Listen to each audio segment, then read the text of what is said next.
कि मैंने भगवान से पूछा कैसे होती है आपकी पूजा। उन्होंने कहा तू खुद भी मुस्कुरा, औरों को भी मुस्कुराने दे, बस हो गई मेरी पूजा। एक बहुत खूबसूरत कहानी है जिसने लिखी है। वो कहते हैं कि मेरे घर में पुरानी गाड़ी थी, एक बाइक थी।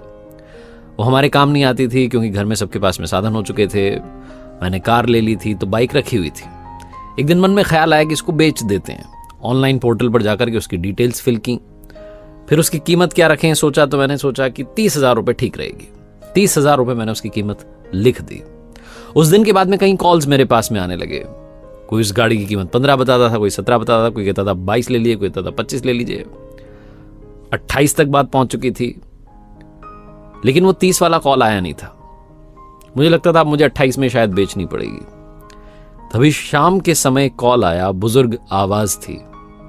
वो बुजुर्ग व्यक्ति कह रहे थे कि आपकी गाड़ी का विज्ञापन हमने देखा, बेटा बता रहा था इंजीनियरिंग कर रहा है, आखिरी साल है, कभी पैदल गया है कॉलेज में, कभी बस से गया है, कभी धक्के खाते हुए गया है, कभी किसी की बाइक पर बैठ के गया है, लेकिन मेरे दिल में इच्छा है कि आखिरी साल में तो कम से कम अपनी गाड़ी से जाए। बाबू साहब ज़्यादा पैसे नहीं है, लेकिन आपसे दरखास्त कर रहा था, बाइक आपकी अच्छी लग रही है और बच्चे को पसंद भी आई है। वो कह रहा है पापा यही वाली चाहिए, आपसे हाथ जोड़ के निवेदन है, थोड़ा सा समय दे दीजिए, मैं पैसे लेकर के आऊँगा पूरे और गाड़ी लेकर के जाऊँगा, आप किसी को दीजिएगा मत। ऐसा बोल करके उन्होंने फ़ोन काट दिया।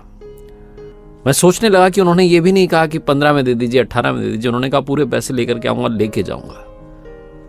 और उनकी आवाज़ से लग रहा था कि वो बहुत ज़्यादा परेशानी में है, उनके पास में ज़्यादा पैसे हैं नहीं। शाम का समय था, घर में संध्या आरती होने वाली थी।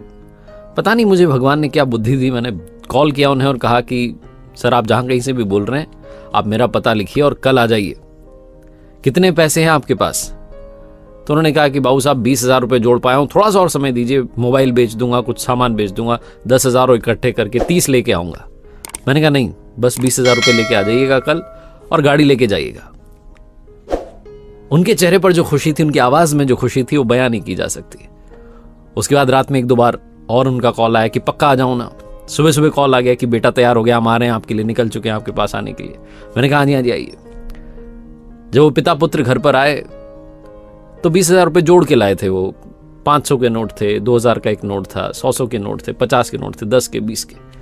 वो दिख रहा था कि बड़ी मेहनत से कमाए हुए हैं और जैसे तैसे जोड़ के इकट्ठे किए हैं। वो मुझसे कहने लगे आप गिन लीजिए। मैंने कहा नहीं आपने दे दिए, ठीक है।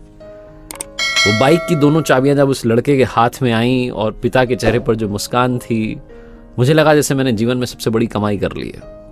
मैं अपनी गाड़ी को सस्ते में बेच रहा था, 10,000 रुपये कम में बेच रहा था, 28 का ऑफर होने के बाद भी 20 में दे रहा था, लेकिन मेरे चेहरे पर खुशी थी। वो जो रुपये लेकर के आए थे उसमें से मैंने 500 रुपये की नोट उन्हें वापस दिए और कहा जाते जाते मिठाई खरीद लीजिएगा, क्योंकि मन में एक बात थी कि क्या पता इनके पास में पेट्रोल डलाने के पैसे होंगे नहीं होंगे। वो पिता पुत्र मुझे बहुत सारे दुआएं दे करके, वो जो बुजुर्ग थे वो मुझे बहुत सारा आशीर्वाद दे करके वहां से गए। उस दिन ऐसा लगा जैसे जीवन की कमाई कर ली। छोटी सी कहानी ये सिखाती है कि अगर आप दूसरे के चेहरे पर अपनी तरफ से थोड़ी भी कोशिश करें और मुस्कान लाएं तो बात बन जाती है।